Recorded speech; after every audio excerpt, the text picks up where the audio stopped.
Elena was loading groceries into her trunk when she heard the commotion in the parking lot. "Please, someone help. My grandfather, he's not breathing right." She turned to see a young man, maybe 19 or 20, supporting an elderly gentleman who was clutching his chest and gasping for air. People walked past, glancing over but hurrying to their cars, unwilling to get involved. Elena didn't hesitate. She abandoned her cart and rushed over. "I'm a nurse," she said quickly. It wasn't quite true. She'd been a nurse 15 years ago, before her own health issues forced her to give it up. "But the training never left you." "Let me see him." The elderly man's lips had a bluish tint. His breathing was shallow and labored. Classic signs of a cardiac event. "We need to get him to a hospital," Elena said. "Now.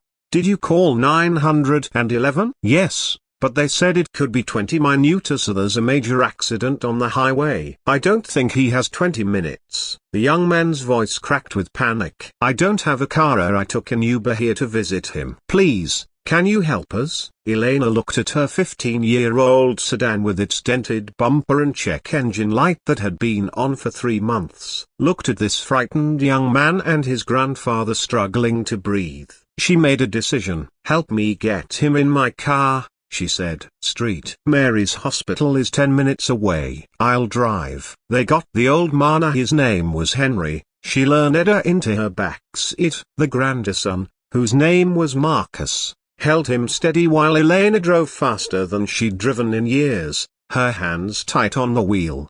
"Stay with me, Grandpa," Marcus kept saying. "Please stay with me. You promised we'd go fishing next week." "You promised." Elena navigated through traffic, her old nursing instincts kicking in. "Henry, can you hear me? I need you to stay conscious. Keep your eyes open for me." Henry's eyes fluttered. His breathing was getting worse. "How far?" Marcus asked desperately. 5 minutes, Elena said, running a yellow light. "Hang on." She pulled up to the emergency entrance with a screech of brakes. Medical staff were outside immediately. Elena had called ahead, explaining the situation. They got Henry onto a gurney and rushed him inside. Marcus started to follow, but a nurse stopped him at the door. "Family only past this point for now, honey. We'll update you as soon as we can. You can wait in the lobby." Marcus stood frozen, watching them wheel his grandfather away. Elena parked her car and found him in the waiting room 10 minutes later, his head in his hands. "Hey,"